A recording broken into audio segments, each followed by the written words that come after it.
Hi everyone, I'm Annabelle from Impradat, and today I have the pleasure of hosting Gillian, a high school student, in our studio. We're eager to hear her thoughts on a range of interesting topics.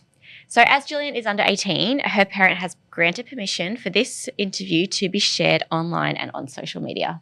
Yes, my mum has granted me permission. Great. Well, thank you so much for being here today, Gillian. Thank you for inviting me today. So we're going to ask you a few questions under a range of different topics. Yeah. So let's get into it. The first topic is self-discovery. What have been some key moments or experiences that have helped you learn more about yourself?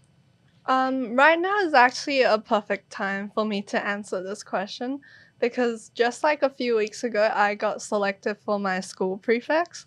And if it was like year 7, I would have never expected me to actually get in. And most people probably think, obviously, when you get into prefect, you're gonna have the realization, oh my god, like I'm finally recognized.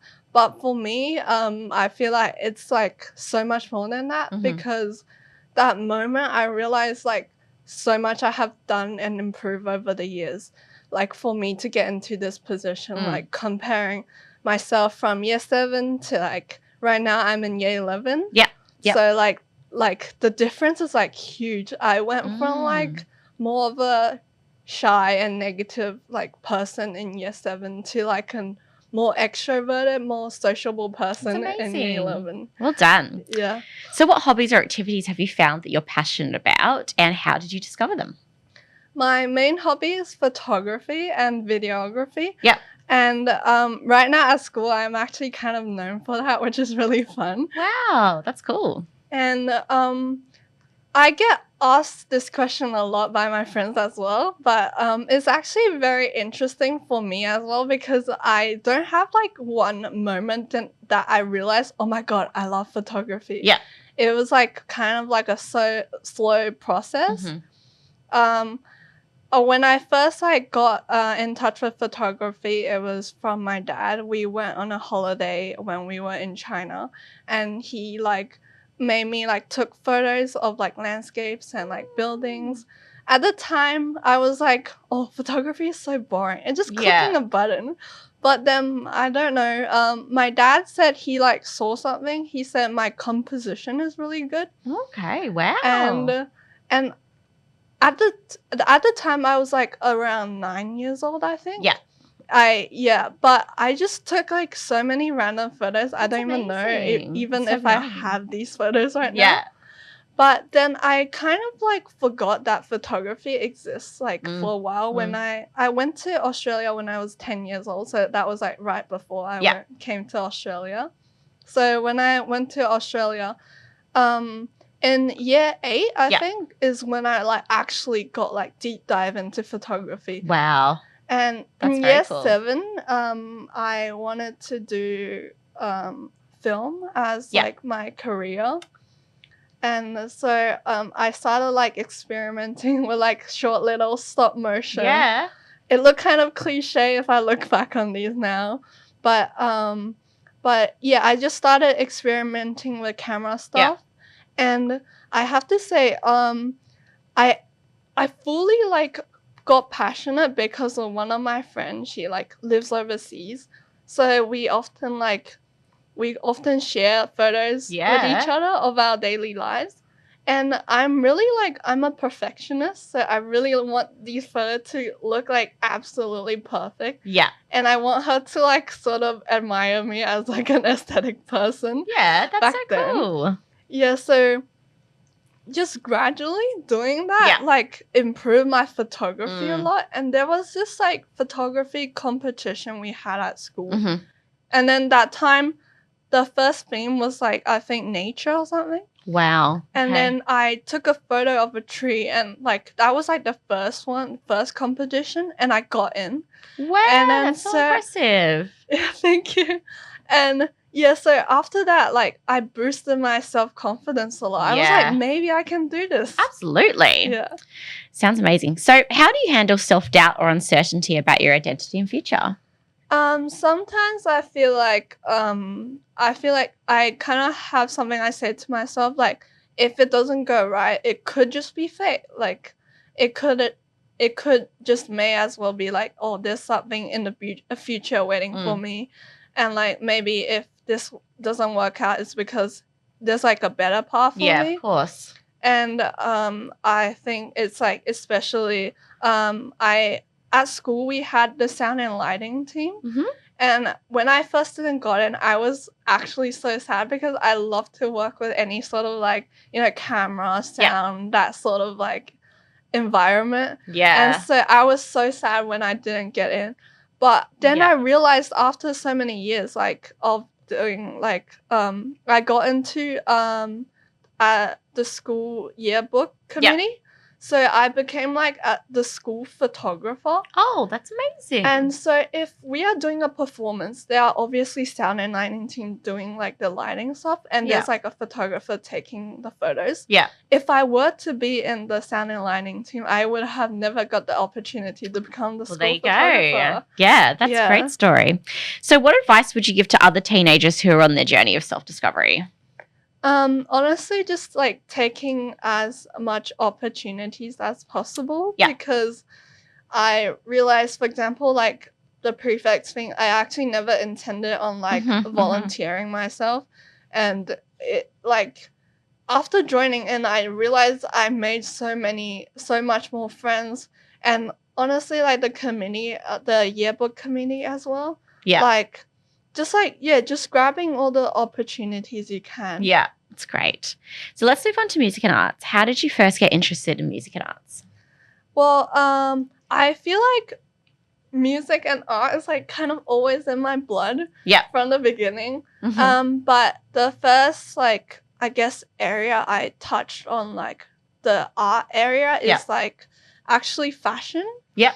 And I remember my dad, when we were in China, he used to take me to museums on the weekend to like get in touch with like art and that sort of stuff. Nice. And I remember like my grandma like used to give me like Barbie dolls as well, but I never like actually like that interested in playing them Barbies. It's more like I use the dolls as like my model, and I would use tissue to wrap around it. So cute. Love that. Yeah. Now, what impact do you hope your musical art will have on others? For a lot of my artworks, I actually expose like very personal issues. Like, I feel like many teenagers, we get anxious a lot, and I feel like that's just like a part of life, and I feel like it's like a journey that everyone has to go through. So in like a lot of my artworks, I actually like explore that sort of areas. Yeah. And there was like a competition I got into the finalist to, and that one I got into twice for 2 different years, and both years I talked about like really personal stuff. The most recent one I got in last year. I talked about I basically have a condition which makes my lips swallow, and my lips are always like dry and chappy, and my friends always be like, "Oh, why are your lips so dry? Why not just put chapstick on?" But sometimes like it's just not how it works. It's like a condition. Okay. And so in the artwork I was expressing how like it's not something I should like hide, especially during COVID. I was wearing my mask a lot, not only to like prevent COVID obviously, but also like sort of to hide the fact I have my like lips are like so dry and everything. And after COVID, I put it on for a while because I was afraid everyone would like see me like differently. But honestly, like right now, like it's okay. Like I believe some people, they have like a lot of acne and that sort of stuff. It's like kind of similar. Yeah. Yeah, everyone like try to like hide it, but honestly, my lips issue, it would only get worse if I like try and hide it. There you go, like stress and all that. So why not just like open and like be free, be yourself. Love that. Now let's move on to career guidance. What are some of your career aspirations, and how did you become interested in them?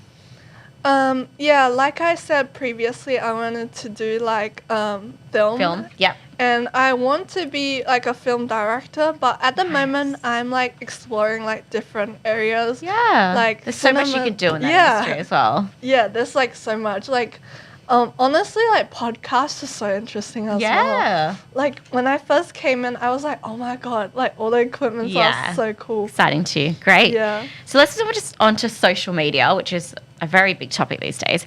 How do you use social media to express yourself and connect with others? I use photography as I post right now for my Instagram account I post a lot of my photography stuff. Nice. Okay, great. And because of my Instagram, like a lot of my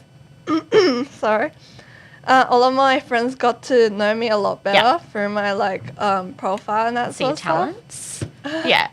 Great. Yeah, and for example, like my work, most people like obviously when you go to work, you just like do the stuff you're supposed to do at work. But because of my Instagram, when they click into my profile, they're like, "Oh my god, you do photography." And my assistant manager is actually he has his own photography studio. Wow. So when he like first saw my profile, he's like, "Oh my god, like maybe like next time when I have a gig, maybe like you can like help me." Yeah. It's great. What do you think are the positive and negative aspects of social media for teenagers?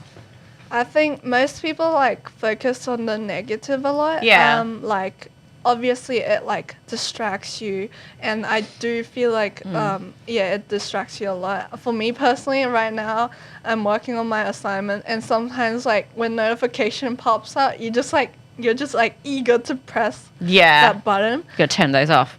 Yeah. But for me, like some of the positive aspect I would say is that like from like social media, like I got to like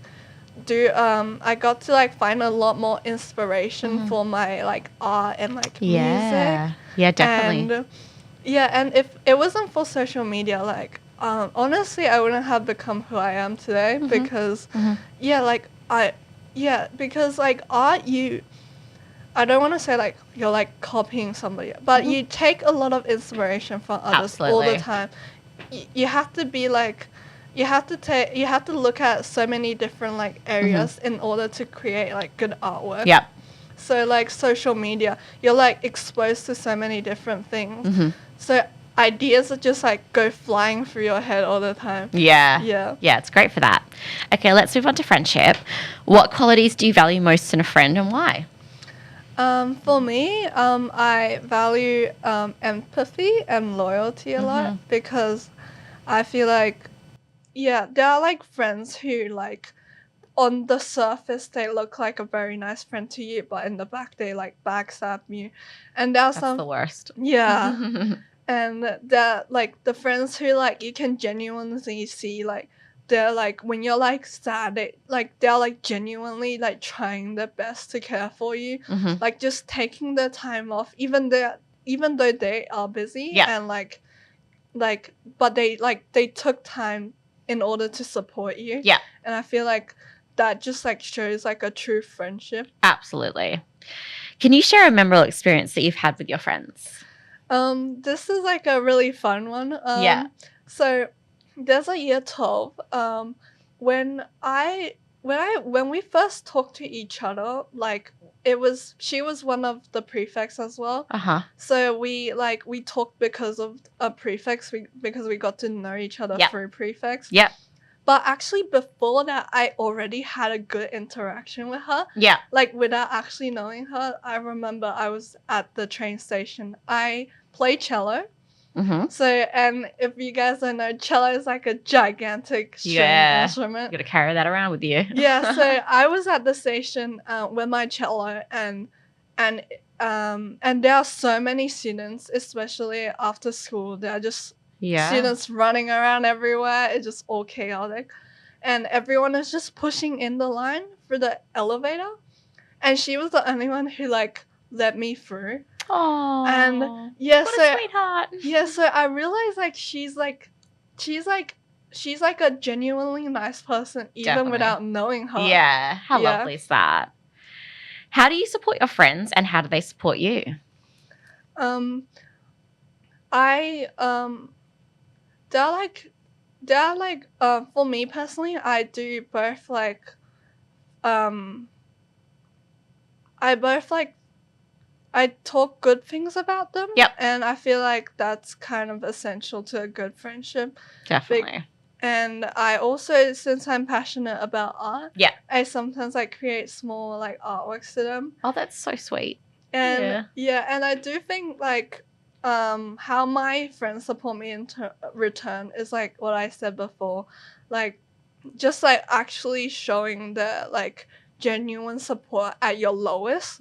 Like you can like really see who's like your true friend at like your lowest point of your life, like 100%, like when you're like a total loser and everybody laughs at you or that kind of stuff.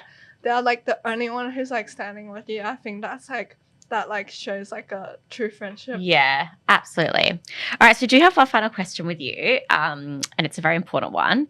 This is regarding Australia. How would you improve a nation? Obviously I'm not like a politician. I can't like change a lot of stuff.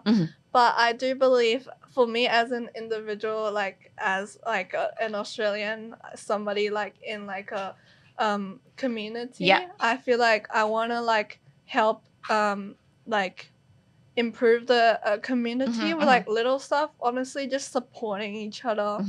And because I'm an artist, so I often go to like art related, like I support other people when they have their gallery and that sort of stuff. That's great. And, just like just so helping supporting more in a community, especially when it comes to art and the arts. Amazing. Honestly, it doesn't have to be art, just like supporting the community in general, just like the environment. Just like, Love that. Well, thank you so much for joining me today, Gillian, and for answering all those questions. That was very interesting.